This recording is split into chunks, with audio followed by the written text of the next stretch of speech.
Breaking news মণিপুৰত উদ্ধাৰ হৈছে বৃহৎ অস্ত্ৰ ভাণ্ডাৰ জে সংটুং গাঁৱত চিআৰপিএফৰ বৃহৎ অভিযান কোব্ৰা আৰু আৰএএফ কমাণ্ডৰ সহযোগত এই অভিযান উদ্ধাৰ হৈছে 16টাকৈ বন্দুক 1225 যায় বন্দুকৰ গুলি 6টা VHF ওয়াৰলেছ সেট 18টা বুলেট প্ৰুফ জেকেট পুনৰবাৰ এইখিনিতে উল্লেখ কৰিব বিচাৰিছো মণিপুৰত উদ্ধাৰ হৈছে বৃহৎ অস্ত্ৰ ভাণ্ডাৰ জে সংটুং গাঁৱত চিআৰপিএফৰ বৃহৎ অভিযান কোব্ৰা আৰু আৰএএফ কমাণ্ডৰ সহযোগত এই অভিযান উদ্ধাৰ হৈছে 16টাকৈ বন্দুক 1225 যায় বন্দুকৰ গুলি 6টা VHF ওয়াৰলেছ সেট 18টা বুলেট প্ৰুফ জেকেট উদ্ধাৰ হৈছে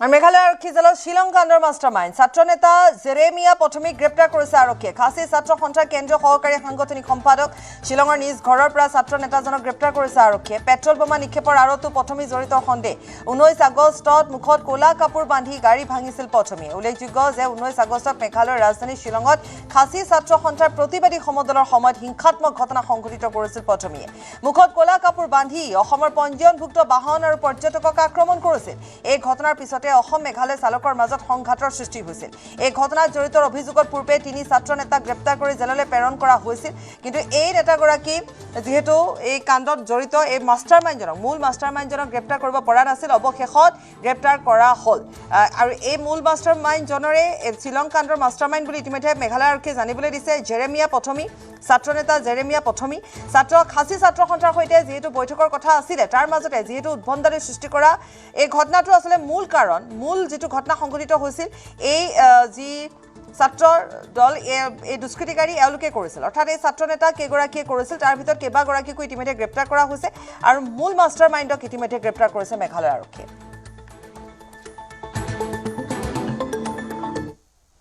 প্ৰসংগ বান্ধৱীৰ বাবে নিজৰ ঘৰতে লুটপাট চলোৱাৰ ঘটনা তদন্ত বিচাৰি যোৰহাট আৰক্ষী কাষত যুৱকজনৰ পিতৃ ইয়াৰ সাগৰেলা পিতৃয়ে তৰিছে এতিয়া জাহাৰ পুত্ৰৰ কাণ্ডক লৈ হতচকিত হৈ পৰিছে পিতৃ মাতৃ সন্ধান নাই অভিযুক্ত জিতেন্দ্ৰ সোমানী আৰু ৰোহিত প্ৰসাদৰ ছ'চিয়েল মিডিয়াত দুয়ে স্পষ্টীকৰণো দিছে নিজকে নিৰ্দোষী বুলি দাবী কৰিছে পুত্ৰই বিক্ৰী কৰি দিছিল বৃহৎ পৰিমাণৰ সোণৰ অলংকাৰ ঘৰৰ লকাৰৰ পৰা লুটিছিল নগদ ধন অলংকাৰখিনি বিক্ৰীৰ বাবে দিছিল জিতেন্দ্ৰ আৰু ৰোহিতক এই কথা স্বীকাৰ কৰিছে য়শে আনহাতে চলনাময়ী যুৱতীগৰাকীক লৈও আৰক্ষীয়ে তদন্ত অব্যাহত ৰাখিছে যেহেতু এই সমগ্ৰ ঘটনাটো এনে ধৰণৰ আছিল এজন যুৱকে তেওঁ নিজৰ ঘৰতে চুৰি কৰিছিল নিজৰ ঘৰৰ পৰা তেওঁ ধন লুটপাট কৰিছিল তেওঁ ঘৰত থকা সোণৰ অলংকাৰ লৈ গৈছিল বিক্ৰী কৰিছিল দুজন বন্ধুৰ আশ্ৰয় লৈছিল যি দুজনে ইতিমধ্যে ছ'চিয়েল মিডিয়া যোগে তেওঁলোক কোনো ধৰণে জড়িত নহয় বুলি তেওঁলোকে জনাইছে আৰু ইয়াৰ মূল কাৰণটো তেওঁলোকে জানিবলৈ দিছে স্বীকাৰোক্তি দিছে কিন্তু যুৱকজনে নিজে যেহেতু লুটপাট চলাইছিল ইয়াৰ আঁৰত কি থাকিব পাৰে যুৱতীগৰাকী কলৈ গ'ল নে যুৱতীগৰাকী ব্লেকমেইলৰ বলি হৈছিল নেকি এগৰাকী যুৱক এনেধৰণৰ বহু প্ৰশ্ন এতিয়া উত্থাপন হৈছে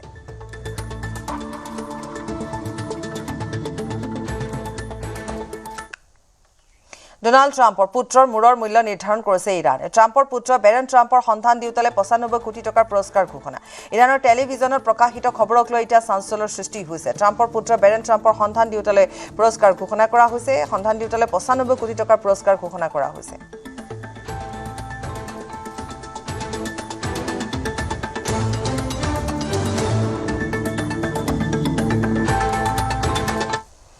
আমেৰিকাই বৃদ্ধি কৰিব H1B ভিজাৰ মাচুল নতুন H1B ভিজাৰ বাবদ দিব লাগিব প্ৰায় 99 লাখ টকা ভাৰতীয়সকলৰ আমেৰিকাত কেৰিয়াৰ গঢ়াৰ স্বপ্নত বাধা ট্ৰাম্প প্ৰশাসনৰ সিদ্ধান্তৰ সৰ্বাধিক প্ৰভাৱ পৰিব ভাৰতীয়ৰ ওপৰত আমেৰিকাত H1B ভিজালৈ কৰ্মৰত প্ৰায় 70% লোকে ভাৰতীয়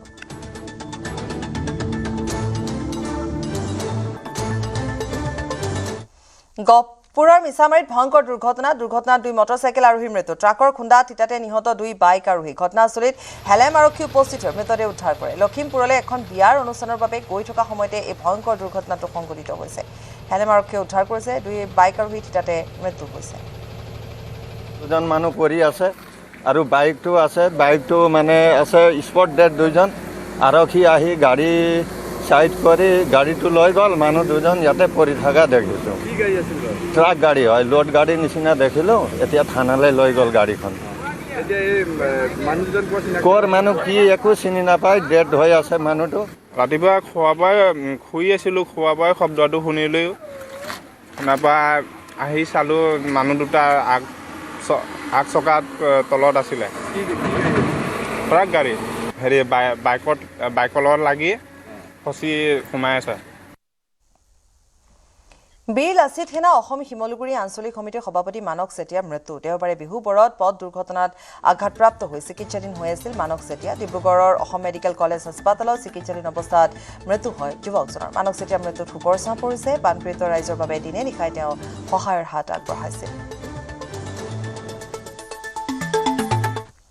কামপুৰৰ বৰপথাৰত ভয়াবহ পথ দুৰ্ঘটনা তীব্ৰবেগী ডাম্পাৰে মহতিয়ালে বাইক আৰোহীক নিহত বাইক আৰোহীজন বৈঠালাংচু কুংৰুপীৰ জান্তা সেনাৰ সংকটজনক অৱস্থাত আৰোহীজনক চিকিৎসালয়লৈ নিয়াৰ পথত মৃত্যু হৈছে দুৰ্ঘটনাগ্ৰস্ত বাইকখনৰ নম্বৰ হৈছে AS02Q0635 কামপুৰ বৈঠালাংচু সংযোগী পথত এই দুৰ্ঘটনাটো সংঘটিত হৈছে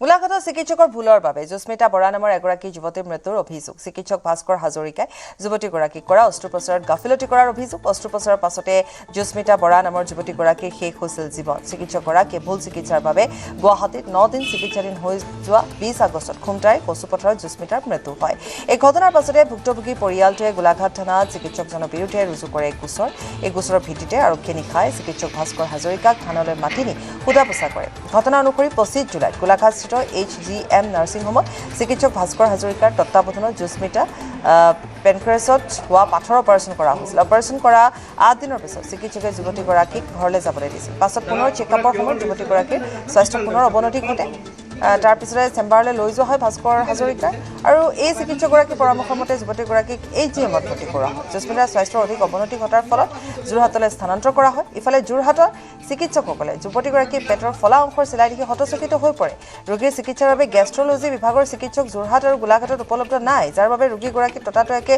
গুৱাহাটীলৈ প্ৰেৰণ কৰা হয় পৰিয়ালৰ অভিযোগ গোলাঘাটৰ চিকিৎসক ভাস্কৰ হাজৰিকাৰ ভুল চিকিৎসাৰ বাবে এই ঘটনাটো সংঘটিত হৈছে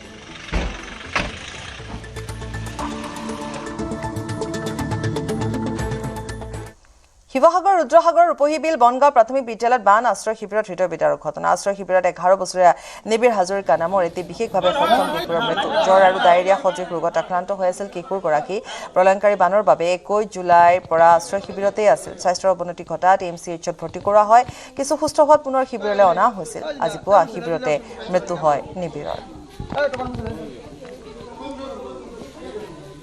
শিৱসাগৰৰ ৰুদ্ৰসাগৰৰ আশ্ৰয় শিবিৰত এটি হৃদয় বিদাৰক ঘটনা সংঘটিত হৈছে মই দেখুৱাইছো ৰুদ্ৰসাগৰৰ ৰূপহী বিল বনগাঁও প্ৰাথমিক বিদ্যালয়ৰ যি আশ্ৰয় শিবিৰ আছিলে বানাক্ৰান্ত ৰাইজক ইয়াত ৰখা হৈছিলে আৰু এই আশ্ৰয় শিবিৰতে আজি এটি 11 বছৰীয়া শিশুৰ মৃত্যু হৈছে এই ঘটনাই স্বাভাৱিকতে সকলোকে আচলতে অতি হতচকিত কৰি তুলিছে লক্ষীৰাম হাজৰিকাৰ পুত্ৰ নিবিৰ হাজৰিকাৰ মৃত্যু হৈছে মই ইয়াতে জানিব বিচাৰিম কি হৈছিলে ঘটনাটো ল'ৰাটো মানে আপোনাৰ যোৱা 14 তাৰিখে অলপ জ্বৰ হৈছিলে জ্বৰ হোৱাৰ পাছত মাক দেউতাকে মানে আপোনাৰ জয়সাগৰ চিকিৎসালয়লৈ নিলে তাতে অলপ দৰৱ পাতি দিলে দি পিনে খাই ভাল হ'ল কিন্তু আপোনাৰ 16 তাৰিখৰ পৰা মানে তাৰ আপোনাৰ ৰাতিপুৱাৰ পৰা জ্বৰ আৰু ডায়েৰিয়া হ'ল মানে তাতে আপোনাৰ জয়সাগৰ চিকিৎসালয়ত মানে তাত বেজি স্লাইন দিব বিচাৰিছে কিন্তু ল'ৰাটো মানে বেজি স্লাইন পোষ্ট কৰিব পৰা নাইকিয়া তাতে তেওঁলোকে ক'লে যে আপোনালোকে পৰাপক্ষত ডিব্ৰুগড়লৈ লৈ যাওক যদি ডিব্ৰুগড়লৈ সোনকালে লৈ নাযায় তেতিয়াহ'লে ল'ৰাটো হয়তো আমি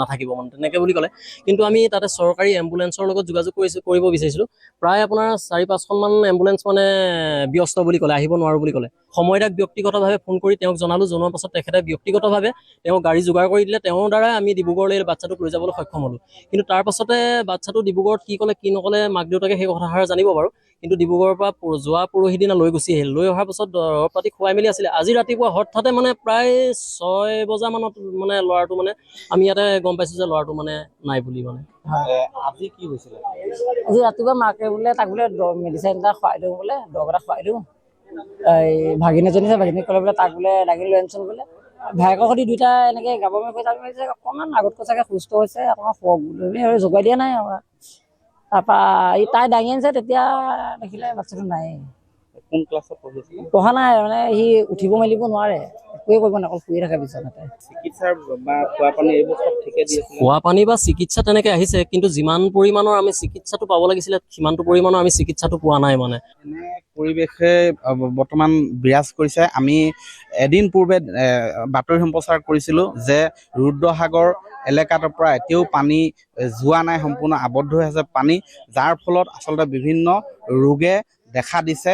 আৰু এই শিবিৰত মই পুনৰ কৈছোঁ, ৰূপহীবিল বনগাঁও প্ৰাথমিক বিদ্যালয়ৰ ৰুদ্ৰসাগৰ এই আশ্ৰয় শিবিৰটোতে আছিলে এই সকল পৰিয়াল। আৰু ইয়াতে শিশুটি আক্ৰান্ত হয় ডায়েৰিয়াত, জ্বৰত আক্ৰান্ত হয় আৰু তাৰ পিছত আজি দেহাৱসান হৈছে, যাক লৈ বৰ্তমান ইয়াত শোকৰ ছাঁ পৰিছে। গুগল মেপত অসমৰ ভূমিক অৰুণাচলৰ ভূমি হিচাপে প্ৰদৰ্শন। ঘটনাক লৈ ধেমাজিত প্ৰতিক্ৰিয়া, দল সংগঠন, স্থানীয় ৰাইজৰ। সীমান্তৰ প্ৰায় 19 কিলোমিটাৰ অসম ভূমিক অৰুণাচলৰ হিচাপে দেখুওৱা হৈছে। ৰুকছিন চেক গেটৰ পৰা ঐৰাম ঘাটলৈ দেখুওৱা হৈছে অৰুণাচলৰ বুলি। সীমান্তৰ পৰা অসমলৈ থকা প্ৰায় 200 মিটাৰ ভূমিও দেখুৱাইছে অৰুণাচলৰ বুলি। জোনাই ৰাজচক্ৰৰ এখন গাঁও অন্তৰ্ভুক্ত কৰা হৈছে। কেমি গাঁওখন সম্পূৰ্ণৰূপে অৰুণাচলৰ হিচাপে দেখুওৱা হৈছে গুগল মেপত। ঘটনা সন্দৰ্ভত ৰাজ্য চৰকাৰক ব্যৱস্থা গ্ৰহণৰ দাবী জনাইছে AJYCPয়ে। অৰুণাচল প্ৰশাসনে বা অৰুণাচল চৰকাৰখনে এই বৃহত্তৰ বৰ অসমীয়া জাতিটোক দাৰে মাৰিব নোৱাৰিলেও কিন্তু গাদীৰে মৰা এটা ষড়যন্ত্ৰত তেওঁলোকে লিপ্ত হৈছে। আপুনি চাওক, সম্পূৰ্ণ আমি জানো যে ৰুকছিন গেটৰ পৰা আপোনাৰ এইটো উৰিয়াম ঘাটলৈকে যিটো 515 নং ৰাষ্ট্ৰীয় ঘাইপথ আছে, তাৰ সোঁ চাইডে সম্পূৰ্ণ জোনাই ৰাজচক্ৰৰ অন্তৰ্গত অসম জোনাই আপোনাৰ সমজিলাৰ অন্তৰ্গত অঞ্চল হয়। তাৰ পাছতো গুগল মেপত ইয়াত সম্পূৰ্ণ সেইটো অৰুণাচলৰ মাটি বুলি দেখুওৱা গৈছে। আপোনাৰ কেমিজেলেম যিখন গাঁওখন, সেইখন সম্পূৰ্ণ অসমৰ পটভূমিত থকা জোনাই ৰাজচক্ৰৰ অন্তৰ্গত এখন গাঁও, ৰাজগাঁও। তাৰ পাছত সেই কেমিজেলেম গাঁওখনক আপোনাৰ জোনাই গাঁও হিচাপে দেখুওৱা গৈছে। গতিকে এতিয়া অৰুণাচল প্ৰশাসন তথা অৰুণাচল চৰকাৰখনে যিহেতু অসমৰ যথেষ্ট মাটি তেওঁলোকৰ অৰুণাচল চৰকাৰৰ বুলি গুগল মেপত সন্নিৱিষ্ট কৰিছে, গতিকে অসম চৰকাৰে অন্ততঃ একো নহ'লেও অৰুণাচল চৰকাৰৰ লগত তাৰ উপৰিও অৰুণাচলৰ অন্তৰ্গত যিবিলাক পেৰেণ্টছ অৰ্গেনাইজেশ্যনছ আছে, অসমৰ যিবিলাক পেৰেণ্টছ অৰ্গেনাইজেশ্যনছ আছে, সকলোৱে লগত বহি পেলাই অন্ততঃ এটা শান্তি আলোচনা কৰি ইয়াৰ এটা সঠিক মেপ নিৰূপণ কৰিব লাগে। কাৰণ বৰ্তমান সময়ত লোকপিয়ল চলি আছে। ভাৰত চৰকাৰে যিহেতু লোকপিয়লৰ জৰিয়তে ইয়াৰ অসমৰ মাটিকালিৰ পৰা আৰম্ভ কৰি জনবিন্যাসলৈকে গোটেইখিনি পটভূমি যিহেতু এই লোকপিয়লত গোটেই বস্তুটো স্পষ্টীকৰণ এটা তথ্য দাঙি ধৰিব। গতিকে এই সময়ত অন্ততঃ এই বিষয়খিনি স্পষ্টীকৰণ হোৱাটো আমি বিচাৰোঁ। যে গুগল মেপত অসমৰ বিভিন্ন অঞ্চল, আনকি প্ৰভাৱ অভয়াৰণ্যৰ 515 নং যিটো ৰাষ্ট্ৰীয় ঘাইপথ, সেই ৰাষ্ট্ৰীয় ঘাইপথৰ সোঁ চাইডে সেইখিনি ৰূপসিং আছে, সেই জেগাডোখৰ যিহেতু অসমৰ বুলি জানে, জোনাই সমজিলা হিচাপে স্বীকৃত। তাৰ পাছত তেখেতলোকে সেইখিনি তেওঁলোকৰ নিজৰ মাটি বুলি ডিমাণ্ড কৰিছে। ই সঁচাকৈ দুৰ্ভাগ্যজনক। সেইকাৰণে অসম চৰকাৰক আমি কঠোৰ ভাষাৰে সকীয়াই দিব বিচাৰিছোঁ, যাতে এই গুগল মেপৰ যি কথা ওলাইছে বা গুগল মেপত তেওঁলোকে অসমৰ মাটি যি দাবী জনাইছে, সেইখিনি কিন্তু ভাৰত চৰকাৰক কৈ বা গুগল কৰ্তৃপক্ষক কৈ শীঘ্ৰে কটোৱাৰ ব্যৱস্থা কৰক। অন্যথা আমি ইয়াৰ বিৰুদ্ধে প্ৰতিবাদ কৰিবৰ কাৰণে ৰাজপথত নামিবলৈ বাধ্য হ'ম। গুৱাহাটী ৰেল ষ্টেচনত চুৰিৰ ঘটনা। চুৰি গোচৰত অভিযুক্ত দুটা চোৰক গ্ৰেপ্তাৰ কৰা হৈছে। 15 আগষ্টত ৰেল যাত্ৰীৰ লেপটপ বেগ চুৰি কৰিছিল। ৰেলৰ B4 কোচৰ পৰা চুৰি হৈছিল বেগ। বেগটোত আছিল লেপটপ আৰু সোণৰ গহনা। CCTV ফুটেজ চাই চোৰৰ সন্ধান লাভ। চুৰি ঘটনাৰ মূল অভিযুক্ত সাইফুল ইছলাম গ্ৰেপ্তাৰ। গোৱালপাৰা লক্ষীপুৰত ঘৰ সাইফুলৰ। জেৰাত চুৰিৰ কথা স্বীকাৰ অভিযুক্তৰ।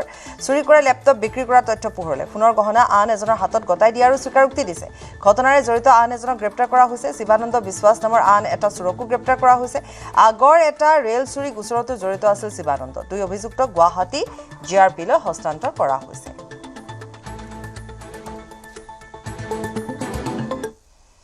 উত্তৰ গুৱাহাটীত মৌজাদাৰৰ ঘৰত দিন ডকাইতি। শিলা সেন্দুৰী ঘোপা মৌজাদাৰ ঘৰত এই ঘটনা। মৌজাদাৰ ৰাতুল বৰুৱাৰ ঘৰত দিন দুপৰতে চলালে লুটপাট। গহনা চাফা কৰা লোক বুলি পৰিচয় দিছিল দুই হিন্দীভাষী যুৱকে। কৌশলেৰে তনুজা বৰুৱা নামৰ এগৰাকী মহিলাৰ পৰা কাহিনীৰে সোণৰ অলংকাৰ। মহিলাগৰাকীৰ হাতত পিন্ধি থকা বালা কাঢ়ি বাইক লৈ উধাও হ'ল ডকাইত। ঘৰত আন লোক নথকাৰ সুযোগ লৈ দুই যুৱকে সংঘটিত কৰে এই ঘটনা সন্দৰ্ভত গুৱাহাটী আৰক্ষী থানাত দাখিল কৰা হৈছে এজাহাৰ। CCTVৰ দৃশ্যৰ আধাৰত আৰক্ষীয়ে আৰম্ভ কৰিছে তদন্ত। কিবা এটা দিয়কচোন, আমি চাফা কৰিম। চাফা কৰিলে মই তামৰ এটা হেৰি উলিয়াই দিম। উলিয়াওঁতে পলিচ ভালকৈ কৰিলে সিহঁতে। তাৰপিছতে পলিচ কৰাৰ পিছত কৈছে আমি সোমোৱাও কৰিব পাৰোঁ। এটা থিয় হৈ আছে, এটা বহি আছে মানে তলত। সি যোনটোৱে মানে থিয় হৈ আছে সি মানে মোক কৈ আছে যে এনেকৈ দিয়ক আমি হেৰি কৰিব পাৰিম, পলিচ হৈ যাব। মই অলপমান তাক মন দিয়া নাই। আৰু তেতিয়া মানে মই সোঁহাতখনত বালা এডাল আছিল, বালাডাল অলপমান লুজ। তলৰটো কি কৰি থাকোঁতে বহি থাকিলে মানে পটকৈ মই মানে নিজে গম নাপালোঁ, বালাডাল টানি লৈ সিহঁতে মানে মিনিটো ৰোৱা নাই, মানে ছেকেণ্ডত সিহঁতে বাইকত উঠি গুচি গ'ল। গুৱাহাটীৰ চুকে কোণে ড্ৰাগছ ব্যৱসায়ীৰ ৰূপত সক্ৰিয় মহিলা। নিশা হ'লে মাৰাত্মক হেৰইন বিক্ৰীত নামিছে মহিলা। বশিষ্ঠ আৰক্ষী অভিযানৰ গ্ৰেপ্তাৰ দুই দুৰ্ধৰ্ষ মহিলা পেডলাৰ। বশিষ্ঠ আৰক্ষীয়ে গ্ৰেপ্তাৰ কৰে চচলৰ মমিনা বেগম আৰু মেঘালয়ৰ বসন্তী। দুয়োৰ পৰা জব্দ নিশাৰ অন্ধকাৰত বিক্ৰী কৰিবলৈ অনা ড্ৰাগছ। আইনৰ সুৰুঙা বিচাৰি নিশা গুৱাহাটীত সক্ৰিয় হয় মহিলা পেডলাৰ। আৰক্ষীৰ পৰা বাচিবলৈ নিশা নিষিদ্ধ ব্যৱসায়ত নামে এনে মহিলা। বশিষ্ঠ আৰক্ষীয়ে অভিযান চলাই নিশা গ্ৰেপ্তাৰ কৰিছে দুয়োকে। দীৰ্ঘদিনে নিষিদ্ধ বেহাত জড়িত থকাৰ অভিযোগ দুই মহিলাৰ বিৰুদ্ধে। বকুলবান হাউচিং কলনীত দুদিনত দুঘৰত চুৰিকাণ্ড। ঘৰত কোনো নথকাৰ সুযোগ লৈ ঘৰ চোৰে চলালে লুটপাট। হাউচ নম্বৰ 23ৰ আৱাসীৰ ঘৰত চলাই চোৰেৰে অভিযান। চুৰিকাণ্ড সংঘটিত হয় হাউচ নম্বৰ 25তো। দিনজোৰা অভিযানৰ পাছতো আৰক্ষীয়ে কৰায়ত্ব কৰিব নোৱাৰিলে চোৰক।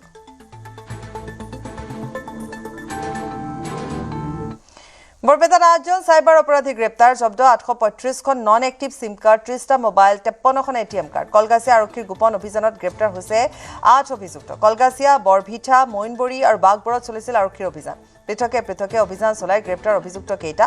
গ্ৰেপ্তাৰ হোৱা অভিযুক্ত কেইটাৰ নাম হৈছে ছানিদুল ইছলাম, কদম আলী, ৰাজিবুল হক, ৰকিউল ইছলাম, মুহিয়াৰ আছাদুল ইছলাম, আব্দুল ছালাম, ৰমজান আলী আৰু মহিদুল ইছলাম। অজ্ঞাত লোকৰ ফটো, পৰিচয় পত্ৰ ব্যৱহাৰ কৰি উলিয়াইছে চিম কাৰ্ড। চিম কাৰ্ডসমূহ চাইবাৰ অপৰাধমূলক কামত ব্যৱহাৰ কৰিছিল। চক্ৰটোৰ বিৰুদ্ধে বৰপেটা আৰক্ষীয়ে অব্যাহত ৰাখিছে তদন্ত। POS পইণ্ট অফ চেল মানে এজেণ্ট যিবিলাক ৰিটেইলাৰ হয়, 8গৰাকী আমি এপ্ৰিহেণ্ড কৰিলোঁ। আৰু সেই 8গৰাকীৰ 6গৰাকী কলগাছিয়া থানাৰ অন্তৰ্গত আৰু 2গৰাকী বাগবৰ থানাৰ অন্তৰ্গত। তেওঁলোকে বিভিন্ন সময়ত এজন মানুহৰ এগেইনষ্টত, এজন মানুহৰ নামৰ হেৰিত প্ৰায় 20খন, 25খন, 30খনকৈ চিম তেওঁলোকে ইছ্যু কৰিছে। আৰু সেই চিম কাৰ্ডবোৰ চাইবাৰ ফ্ৰডত ইউজ হৈছে। প্ৰায় 835 numbers of non active SIM card আমি পালোঁ। এক্টিভ চিম কাৰ্ডো আমি পালোঁ 10খন। 41 নাম্বাৰ্ছ আমি বেংক ৰিলেটেড ডকুমেণ্টছ পাইছোঁ। কেইবাখনো আমি ATM কাৰ্ড পাইছোঁ আৰু অন্যান্য বহু ধৰণৰ সামগ্ৰী পাইছোঁ, যিবোৰ নেকি তেখেতসকলে এই চিম কাৰ্ডবিলাক মানে ইছ্যু কৰাত তেওঁলোকে ব্যৱহাৰ কৰিছিলে, চিম কাৰ্ড বনোৱাত তেওঁলোকে ব্যৱহাৰ কৰিছিলে। আমি প্ৰাথমিক তদন্তত এইটো কথাও আমাৰ পোহৰলৈ আহিছে যে যিবিলাক ব্যক্তিৰ নামত তেওঁলোকে চিম কাৰ্ডবিলাক ইছ্যু কৰিছিলে, সেই ব্যক্তিবোৰ 12 বছৰ, 14 বছৰ, 15 বছৰ বয়সৰ ল'ৰা বা ছোৱালী। তেওঁলোকে গমেই নাপায় যে তেওঁলোকৰ নামত এনেকুৱা ধৰণৰ চিম কাৰ্ড ইউজ হৈ আছে। এতিয়া আমাৰ তদন্ত চলি আছে। জাগিৰোডৰ ডিপ্ৰাঙত বালি মাফিয়াৰ গুণ্ডাগিৰি। বন বিভাগৰ নিষেধাজ্ঞাৰ পাছতো অব্যাহত বালি খনন। বন বিভাগৰ চকুত ধূলি দি নিশা বালি খননৰ অভিযোগ। কপিলী নৈত বালি খনন কৰি অব্যাহত ৰাখিছে সৰবৰা। নিশা চলা বালি ভৰ্তি ডাম্পাৰৰ শব্দ অতিষ্ঠ কৰিছে গাঁওবাসী।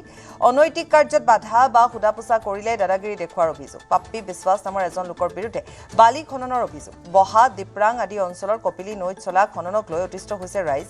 বালি মাফিয়াক নাকি লগাবলৈ মন্ত্ৰী পীযুষ হাজৰিকাক আহ্বান জনাইছে ৰাইজে। অন্তৰ্গত যিটো বালি মহলৰ পাৰ্মিট আছিলে, বালি মহল চলি আছিলে, সেই পাৰ্মিট চৰকাৰে বন্ধ কৰি দিয়াৰ পিছতো কিছুমান বালি মাফিয়াই অবৈধভাৱে বালি খনন কৰি আছে। তাতে আমি সজাগ ৰাইজে প্ৰতিবাদ কৰোঁতে আমাক মাৰিব আহে। সেইখিনি সাহস ক'ত পালে? ডিপাৰ্টমেণ্টক জনাওঁ আপোনালোকৰ জৰিয়তে যে আপোনালোকে অলপ তদন্ত কৰক, আমাৰ মিনিষ্টাৰে অলপ তদন্ত কৰক, বস্তুখিনি অলপ গম লওক। আমাক নৈ পৰীয়া যিবিলাক ৰাইজ আছে, সেই ৰাইজ অতিষ্ঠ হৈ গৈছে। গতিকে আপোনালোকৰ চেনেলৰ জৰিয়তে জনাওঁ, মন্ত্ৰীকো জনাওঁ যাতে আমাৰ ইয়াৰ উচিত ব্যৱস্থা কৰে। চেঙাৰ কাছুমাৰাৰ আদুৰিপাৰাত শালগছৰ কুণ্ডা জব্দ। বন বিভাগে অভিযান চলাই জব্দ কৰে কেইবাটাও কুণ্ডা। চোৰাং কাঠ বেপাৰী শ্বাহ আলমে লুকুৱাই ৰাখিছিল কুণ্ডাখিনি নদী পথেৰে আনি এখন বিলত লুকুৱাই থৈছিল। বন বিভাগে খবৰ পাই অভিযান চলাই জব্দ কৰে কেইবাটাও কুণ্ডা। উক্ত স্থানত অধিক কাঠৰ কুণ্ডা থকাৰ সন্দেহ। শ্বাহ আলমে দীৰ্ঘদিন কাঠৰ চোৰাং বেহা চলাই থকাৰ অভিযোগ ৰাইজৰ। এই ক্ষেত্ৰত বন বিভাগক ব্যৱস্থা গ্ৰহণৰ দাবী ৰাইজৰ।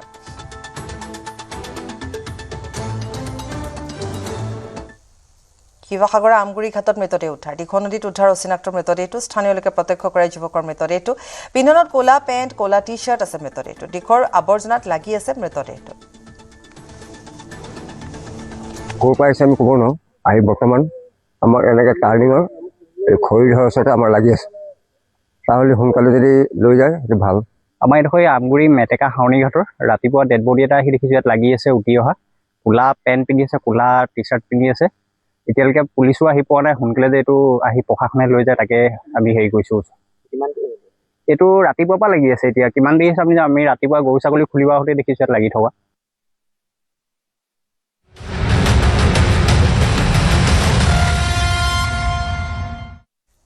পিঁয়াজে কন্দুৱাইছে গৃহিণী প্ৰতি কেজি পিঁয়াজৰ দাম ৬০ৰ পৰা ৬৫ টকালৈ বৃদ্ধি ঢেকিয়াজুলি বজাৰতো প্ৰতি কেজি পিঁয়াজত ৬৫ টকালৈ বৃদ্ধি হৈছে এসপ্তাহত প্ৰতি কেজি পিঁয়াজৰ দাম বৃদ্ধি পালে ১০ৰ পৰা ১২ টকাকৈ অত্যাৱশ্যকীয় সামগ্ৰীৰ মূল্য বৃদ্ধিত সৰ্বসাধাৰণে ত্ৰাহি মধুসূদন পৰি থকাৰ সময়তে এইবাৰ পিঁয়াজৰ চৰা দামত হাহাকাৰ অৱস্থাৰ সৃষ্টি হৈছে পিঁয়াজৰ দাম আকাশলংঘী হৈছে ঢেকিয়াজুলি চহৰতো এতিয়া পিঁয়াজৰ দাম ৬০ টকাৰ পৰা ৬৫ টকা পৰ্যন্ত হৈছে আৰু গ্ৰাহক ৰাইজে এই মূল্য বৃদ্ধিক লৈ এতিয়া আচলতে অসুবিধাৰ সন্মুখীন হ'ব লগা হৈছে এগৰাকী গ্ৰাহক আছে কথা পাতিম কি ক'ব পিঁয়াজৰ দাম বাঢ়িছে পিঁয়াজৰ দাম বাঢ়িছে মানে কি এসপ্তাহ আগত আমি ৪০-৪৫ টকা কিনি আছিলোঁ এতিয়া ৬০-৬৫ টকা হৈ আছে অসুবিধা বহুত হৈ আছে যেনেকা চেনিৰ দাম বাঢ়ি গ'ল এই আপোনাৰ ৪৫ টকা ৪০-৪৫ টকা হৈ আছিলে চেনিৰ দাম এতিয়া হৈ আছে ৭৫ টকা আমাৰ বহুত অসুবিধা হৈ আছে কেইটকাকৈ বিক্ৰী কৰিছে পিঁয়াজ এতিয়া ৬০ টকা বেচিব লাগে পিঁয়াজ খুচুৰা আমাৰ কিনিছে কেইটকা এতিয়া কিনিছোঁ তোমাক ধৰক ২ টকা কম ৫০ টকা কেজিত কেইটকা লাভ হৈ আছে এতিয়া কেজি ইয়াত ধৰক আৰু ঠেলা ভাড়া আছে ৫ টকা ২ টকা যাব আৰু অলপ গেলা পইচা কেইটামান ওলাব এসপ্তাহত কেইটকা বাঢ়িল এসপ্তাহ ধৰক ১০ টকা বাঢ়ি ১২ টকা বাঢ়ি এসপ্তাহ ১২ টকা বাঢ়ি নিশ্চয়কৈ এসপ্তাহত ১০ টকাৰ পৰা ১২ টকা পৰ্যন্ত পিঁয়াজৰ দাম বৃদ্ধি পাইছে আৰু মই দেখুৱাইছোঁ ইয়াত দৈনিক বজাৰ ঢেকিয়াজুলি চহৰৰ মাজমজিয়াত থকা আৰু ইয়াত এনেধৰণে ৬০ টকাৰ পৰা ৬৫ টকা পৰ্যন্ত পিঁয়াজৰ দাম বৃদ্ধি পাইছে ব্যৱসায়ী আছে কথা পাতিম কি ক'ব পিঁয়াজ কেইটকা কেজি ৬০ টকা ৬০ টকা এই এসপ্তাহত কেইদিন বাঢ়িল দাম পিঁয়াজৰ এসপ্তাহত বাঢ়ি গ'ল আপোনাৰ ১০ টকামান বাঢ়ি গ'ল ১০ টকা বাঢ়িল আগতে ৪০ টকা আছিলে এতিয়া পাইকাৰী হৈ গ'ল আপোনাৰ ৫০ টকা পাইছে অলপ কম আছে ২ টকামান কম আছে খুচুৰা ৬০ টকা ৬০ টকা খুচুৰা ৬০ টকা এপোৱা আধা কেজি লৈ এনেকৈ ৬০ টকা বিক্ৰী কৰিব লাগে গেলা পইচা ওলায় গেলা পইচা ওলায় আৰু ৬০ টকাকৈ বিক্ৰী কৰি আছে আৰু কেৱল পিঁয়াজেই নহয় বিভিন্ন ধৰণৰ যি অত্যাৱশ্যকীয় সা সামগ্ৰীৰ দাম এতিয়া এনেধৰণে আকাশলংঘী হৈছে আৰু যাৰ ফলত গ্ৰাহক ৰাইজে অসুবিধাৰ সন্মুখীন হৈছে নিতৌ অত্যাৱশ্যকীয় সা সামগ্ৰীৰ দাম বৃদ্ধি পাইছে আৰু পিঁয়াজৰ দাম এসপ্তাহত ১০ টকাৰ পৰা ১২ টকা পৰ্যন্ত বৃদ্ধি হৈছে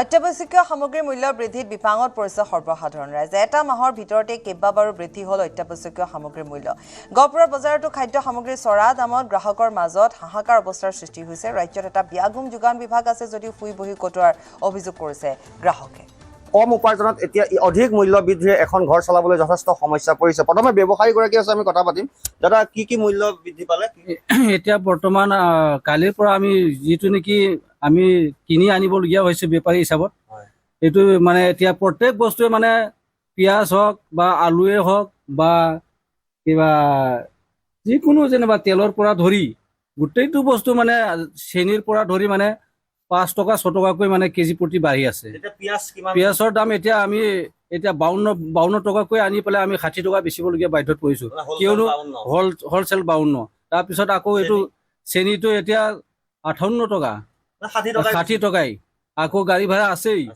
আকৌ ইয়াত জনসাধাৰণে আকৌ ১০-৫ গ্ৰামকৈ আমি কম দিব নোৱাৰোঁ ১০-৫ গ্ৰামকৈ কিলো প্ৰতি বা গ্ৰাম প্ৰতি আমি দিবলগীয়া বাধ্যত পৰোঁ আৰু আপোনাৰ চেনিৰো যথেষ্ট বৃদ্ধি পালে চেনিটো বহুত বৃদ্ধি পালে এতিয়া ৭০ টকা কেজি বেচিবলগীয়া হৈছে হয় নিশ্চিতভাৱে চাওক যথেষ্ট সমস্যাত পৰে আচলতে কৈছে চেনি খুচুৰা দৰত গাঁওসমূহত ৭০ টকা দৰত বিক্ৰী হৈছে পিঁয়াজ 58ৰ পৰা 60 টকা দৰত বিক্ৰী হৈছে। ঠিক একেদৰে আলু 15 টকাৰ পৰা 16 টকা দৰত বিক্ৰী হৈছে।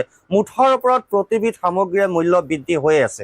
গ্ৰাহক আছে, আপোনালোক গাঁও অঞ্চলত বাস কৰে, উপাৰ্জনো যথেষ্ট কষ্ট মষ্ট খেতি বাতি কৰি সকলোৱে চলাচল কৰে, গতিকে দোকানলৈ আহি কিমান সমস্যা হয় বস্তু কিনিবলৈ? বহুত কষ্ট পাইছোঁ খোৱা বোৱাওঁতে, দামবিলাক যে বাঢ়ি গৈছে সেইকাৰণে এতিয়া ক'বলগীয়া বাধ্য পৰিছোঁ। ইয়াৰ সৈতে বাতৰিৰ পৰা বিদায় লৈছোঁ। নমস্কাৰ।